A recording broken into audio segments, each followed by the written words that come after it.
Vamos lá. Boa tarde, pessoal. Vamos iniciar nossa aula, continuando, a nossa saga em Direitos e Garantias Fundamentais. Vamos rever um pouco do que nós vimos na última aula para que a gente possa dar andamento. Queridos, estamos trabalhando aqueles direitos que visam garantir a dignidade das pessoas. Professora, que direitos são esses? São todos os direitos que protegem de alguma maneira o ser humano como ser humano. Fernanda, esses direitos estão estampados aonde? Lá no artigo 5º da Constituição, bem como em todo o ordenamento jurídico como um todo, já que nós temos como fundamento da República Federativa do Brasil a dignidade da pessoa humana, ok? Vimos no decorrer das nossas aulas, quem ainda não assistiu, já está disponível no YouTube as primeiras aulas, alguns direitos importantíssimos que protegem justamente a nossa dignidade, e hoje a gente vai entrar nas chamadas garantias constitucionais. Fernanda, qual a diferença entre direito e garantia? Os direitos, eles são declarações do Estado de maneira a proteger determinadas situações que você pode vir a sofrer, tais como o seu direito de ir e vir, a sua liberdade, seu direito de igualdade, direito de propriedade, intimidade, honra, vida privada, enfim, vários direitos. Só que não basta o texto constitucional prever direitos, ele vai ter que garantir a proteção a esses direitos. Daí é que vai surgir os chamados remédios constitucionais, que é o objetivo da aula de hoje. Professora, o que são remédios constitucionais? Se você ainda não tem esse material, eu coloquei um material bem simplificado na reprografia para fins de resumo, em um outro momento você poder rever esse assunto. Por favor, olhem para cá, não é para mexer em apostila nesse momento, ok? Fernanda, o que são remédios constitucionais? Eles são chamados de garantias. O que são garantias? É algo que visa proteger. Essas garantias são colocadas à disposição do indivíduo para proteger seus direitos diante de uma ilegalidade ou abuso de poder cometido pelo poder público.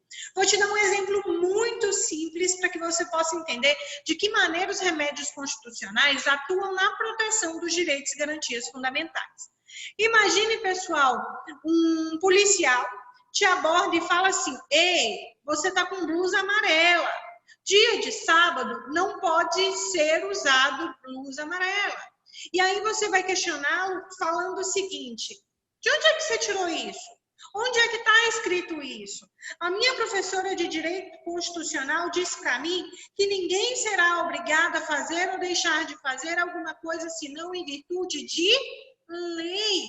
Qual é a lei que prevê que não se pode usar amarelo dia de sábado? E aí o policial, muito bravo com esse seu questionamento, vai o quê? Restringir a sua liberdade por meio de uma prisão ilegal. Professora, mas a senhora me disse que o Estado, como protetor dos meus direitos, garante, entre outros direitos, a liberdade de locomoção no território nacional em tempo de paz. Que maneira? Qual a garantia que eu vou ter esse meu direito respeitado?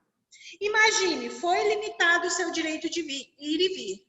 Guardem, para todo direito existe uma garantia, ou seja, um mecanismo, um instrumento de proteção a esse direito. Você vai bater as portas do Poder Judiciário e vai conversar com o Judiciário o seguinte: ei, Judiciário, o meu direito foi lesionado. Lembram-se do princípio da inafastabilidade do Poder Judiciário, que vai dizer o seguinte: o Judiciário não pode afastar lesão ou ameaça de lesão a um direito.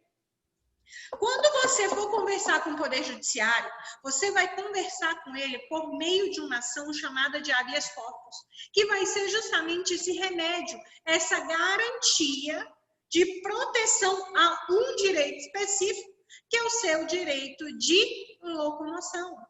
Outros direitos serão protegidos por outros instrumentos, e o objetivo da nossa aula é conhecer esses remédios, ou seja, essas garantias, essas disposições colocadas o quê, pessoal? Às mãos do cidadão para proteger os seus direitos diante das chamadas ilegalidades ou o abuso do poder público. Professora, eles não são considerados recursos ou direitos. Toma muito cuidado com isso aqui. Por quê, pessoal? A prova pode dizer que o habeas corpus, por exemplo, que eu acabei de te apresentar, é um recurso ou é um direito. Questão de prova. O recurso conhecido como habeas corpus, não. O habeas corpus, querido, é uma garantia. Eles não são considerados recursos ou direitos. As garantias protegem os direitos. Mas eles são chamados, questão de prova, de ações constitucionais. Ou seja, a própria Constituição trouxe o quê, pessoal? Mecanismos de proteção a esses direitos. E você vai ter como proteção entrar com uma ação constitucional, por exemplo, de habeas corpus para proteger o direito de ir e vir. Em prova objetiva, que é a que você vai fazer, ele pode ser chamado, esses remédios, essas garantias, de right, garantias, ou também conhecidos como ações constitucionais. Professora, na doutrina, o que é doutrina, pessoal? É aqueles estudiosos do direito, os livros. Na doutrina, alguns autores dizem haver 5 remédios constitucionais, enquanto outros autores falam em 7. A diferença, no entanto, se deve ao fato de incluírem 2 remédios constitucionais na via administrativa. Quando a gente pensa em remédio constitucional, a gente está pensando em instrumentos que eu converso com o poder judiciário. Você entra com uma ação de habeas corpus, habeas data, mandado de segurança, que nós vamos ver já já. Mas há doutrinadores que entendem que existem mecanismos de proteção a direitos que você não precisa chamar o judiciário a atuar, que é possível proteger determinado direito na via administrativa. E nós já vimos esses 2 direitos nas aulas anteriores, e eu repito, quem ainda não viu, assista, que é o chamado direito de certidão e o direito de petição. Professora, direito de petição é o direito que você tem de requerer a um determinado órgão público a proteção a um determinado direito que se encontra, violado ou o quê? Como é que eu posso dizer? Ainda não foi violado, mas está prestes a ser violado, tá? E o chamado direito de certidão, que é o direito de você obter uma certidão acerca da declaração de algo que você precise para proteger o seu direito. Por exemplo, nós estamos na época de eleição. Na época de eleição, para que você possa, pessoal, exercer o quê? A sua cidadania ativa, a passiva, que é de ser votado, você vai ter que necessariamente ter o quê? Uma certidão de antecedentes criminais. Professora, aonde é que eu vou conseguir isso? Nos órgãos públicos. E aqui eu quero te chamar mais atenção ainda, que é lindo para cair em prova. O direito de petição e o direito de certidão, que são considerados, de acordo com alguns doutrinadores, como garantias administrativas, eles não podem ser cobrados, não podem ser tarifados. A essência, porém, nada muda, pessoal. Só que, para fins de prova, quando a gente falar em remédio constitucional, eu quero falar aquele lá, os direitos que estão dentro do artigo 5º, deixando de lado o direito de petição e direito de certidão, tá? Prof, quais são esses direitos? Vou te apresentar agora. Muita atenção. Professora, eu preciso copiar agora? Não. Eu quero só que você entenda. E aí, após eu te apresentar, nós vamos detalhadamente conversar um a um. Primeiro, eu tenho habeas corpus. Ação constitucional que visa proteger questão de prova. Ele só vai te apresentar o habeas corpus e vai perguntar qual é o direito que essa garantia vai proteger. Vai proteger o seu direito de locomoção. Professora, falou em habeas corpus, eu lembro, direito de locomoção. Ele é gratuito e é a única ação constitucional que você pode impetrar sem o auxílio de um advogado. É bom ter um advogado? Claro que é, né, pessoal? Mas, para fins de prova, lembrem-se, toda ação constitucional, em regra, tem que ser impetrada por um advogado. O habeas corpus não é necessário. Nós temos o habeas data. Dentro do artigo 5º, para o exercício de direitos fundamentais, necessário se faz o quê? Você ter acesso a determinadas informações. O princípio que rege o direito administrativo, ou seja, aquele ramo do direito que visa instrumentalizar políticas públicas, é justamente a transparência. Hoje o cidadão vive em um estado em que os administradores têm que necessariamente, pessoal, o que, professora? Dar visibilidade a tudo aquilo que ele realiza. Professora, o habeas data protege o quê? Direito de informação. Me explica melhor, professora. Você chega em um determinado local, como INSS ou Receita Federal, solicita uma informação a seu respeito. O servidor que está te atendendo, o que ele vai fazer? Ele não vai lhe garantir o acesso à informação. E aí você vai bater as portas do Poder Judiciário e vai falar, judiciário, eu tenho direito constitucional assegurado de acesso à informação, só que me foi negado. Professora, como é que eu converso com o judiciário? Através dessa ação chamada de habeas data. Habeas corpus, liberdade de locomoção. Habeas data, o quê? Informação.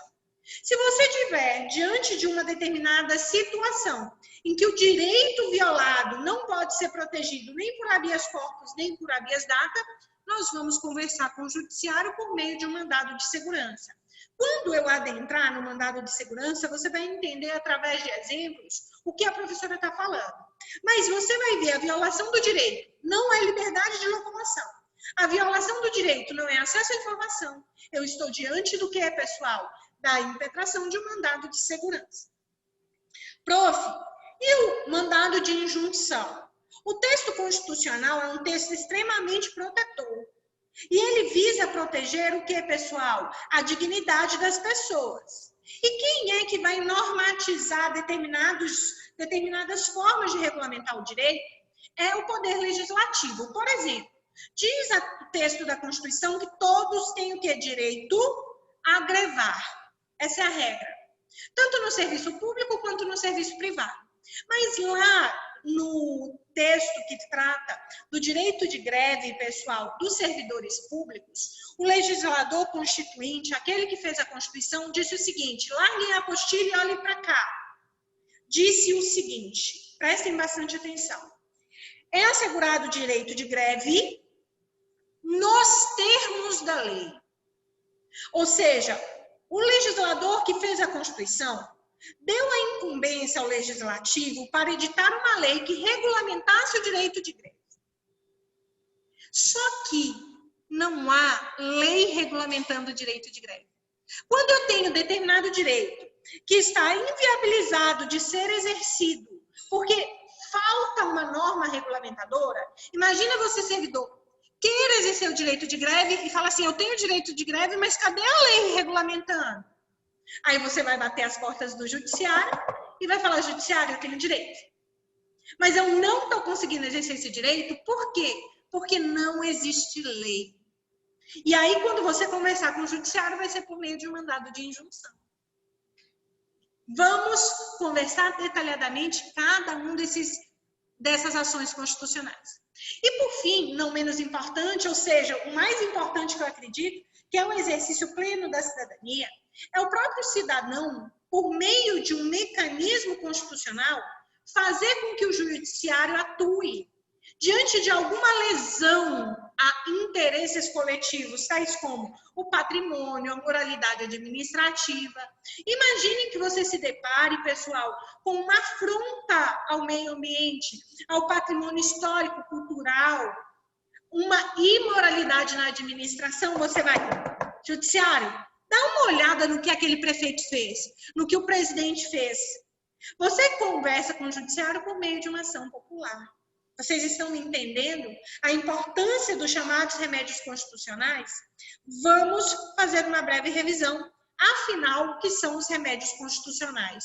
Você deve anotar, queridos, que remédio constitucional é uma garantia. Remédio constitucional não é direito. Garantia é aquilo que protege o direito. Ele está à disposição do cidadão para a proteção de possíveis violações a direitos e garantias fundamentais. Segundo ponto, se a prova lhe questionar, as ações constitucionais, os remédios constitucionais, eles são recursos ou direitos? Não, eles são garantias. Pode vir na prova como se fosse rights, garantias ou ações constitucionais. A doutrina majoritária entende que nós temos 5 remédios constitucionais: habeas corpus, habeas data, mandado de segurança, mandado de injunção e a ação popular.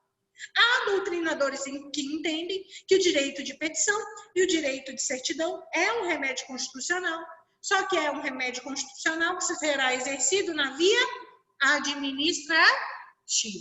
Pessoal, prestem bastante atenção, porque agora nós vamos adentrar nesse segundo momento da nossa aula, especificamente conversando de cada um desses remédios constitucionais. Ok, queridos? Ok? Pessoal, então, vamos agora iniciar o que nos interessa.